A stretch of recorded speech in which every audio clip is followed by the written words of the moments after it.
Hey everyone, welcome back to the channel, and today I'm very excited to take you on a tour of Seattle's newest building, which is the Summit at the Seattle Convention Center.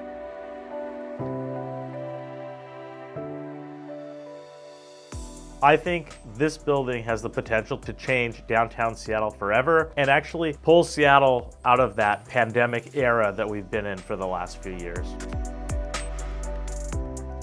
So many of you may know of this building as that huge construction site for the past 5 years. Construction started in 2018, and what many people don't know is it used to just be an enormous hole in the ground where it was the central hub for all of the Seattle and King County buses. This last week, I was one of 5,000 who actually got to tour and walk through the public open house of the Summit building. Now, one thing to note, the Summit building is an expansion of the Seattle Convention Center. So it is not a replacement of the current convention center, it is an expansion. The biggest reason why Seattle decided to expand the convention center was because the old one was just too small. When you think about convention centers in the United States, the first that come to mind are New York, Los Angeles, Las Vegas, Chicago, Miami, Dallas, or Houston. And Seattle is just never in the running for those large conventions.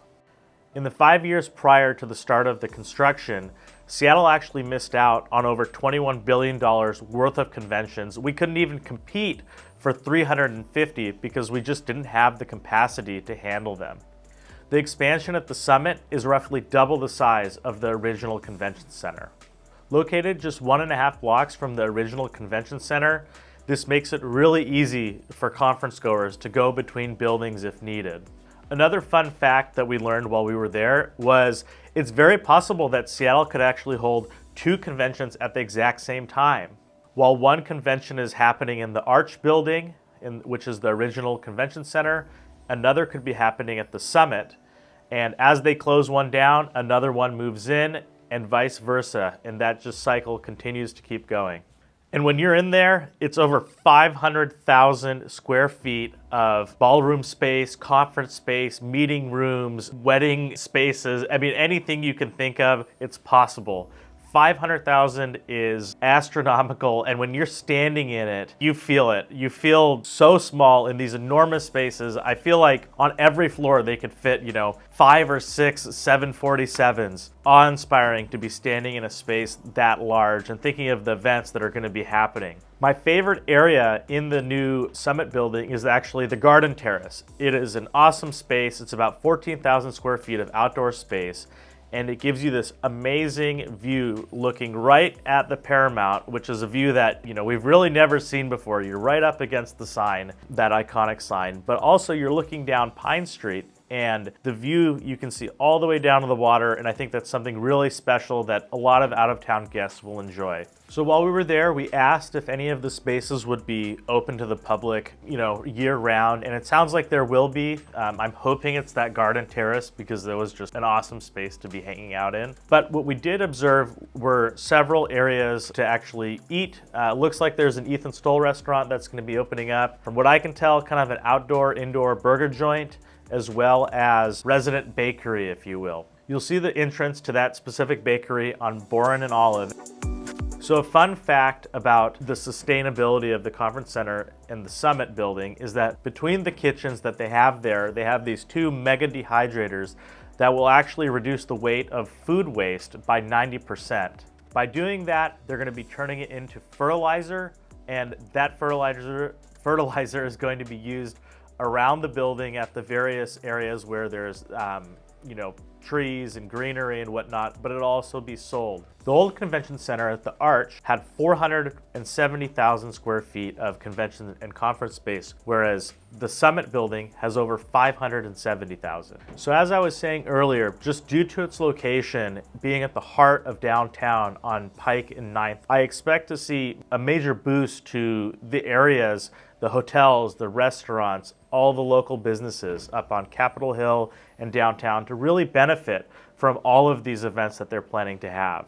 I'm really excited about this because being that Seattle was overlooked so often, moving into the future, I think Seattle's going to be hosting a lot of conferences and conventions that we never had here before, bringing people from all over the world that may not have experienced the city. Between the summit at the convention center and the waterfront park project, I think Seattle is going to be totally different, and the landscape's going to be totally different, especially downtown here in the next couple of years. Not only will the restaurants and hotels benefit from the new conference goers that haven't been to Seattle before, but also the performing arts, like the theaters. And I'm sure the Paramount Theater is going to be pretty stoked to have a world-class conference center across the street. The first major conference at the Summit building is actually going to be ComicCon. I believe they said that's going to be the first week in March. And while I've never been to a Comic-Con conference, given how beautiful the space was, Jen and I were talking about maybe we'll just sign up and go experience the space just for fun.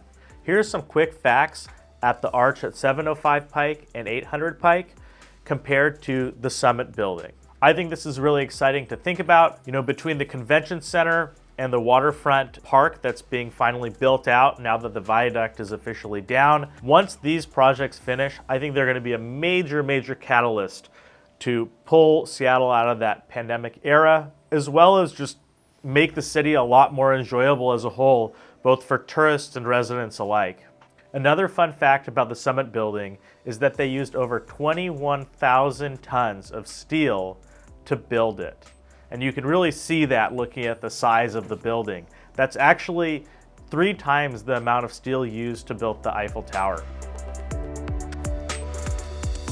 After watching this get built for nearly 6 years, I am stoked and excited to see what this does to Seattle, and I'm excited to visit and be part of some conferences and conventions myself.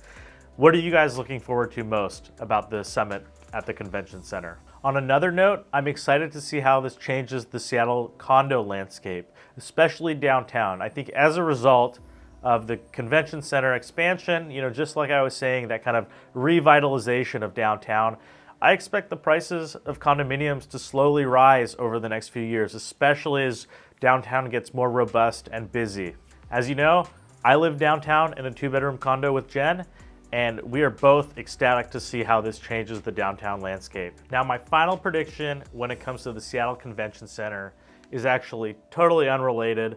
I think Seattle is going to be hosting a Super Bowl in the next maybe 5-7 years. I'd like to get your guys' thoughts on it. Between these mega conferences and conventions and all the hotels that have gone up over the last 5 to 10 years, I think Seattle's building up the space to actually host an event like that. Just talking about the World Cup in 2026, Seattle's a host city. I think that's going to be a great trial run to test out the capacity of our city to be able to handle an event like that. So fingers crossed, the Hawks go to the Super Bowl and it's hosted in Seattle. Let me know what you guys think.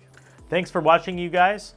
Please like and subscribe. It helps out the channel a lot, and we're looking forward to doing a lot more content like this that's not just purely real estate related, but a lot of just information about Seattle in general, the neighborhoods. So anything that you guys want to see, definitely comment below, and we'll absolutely do a video on it.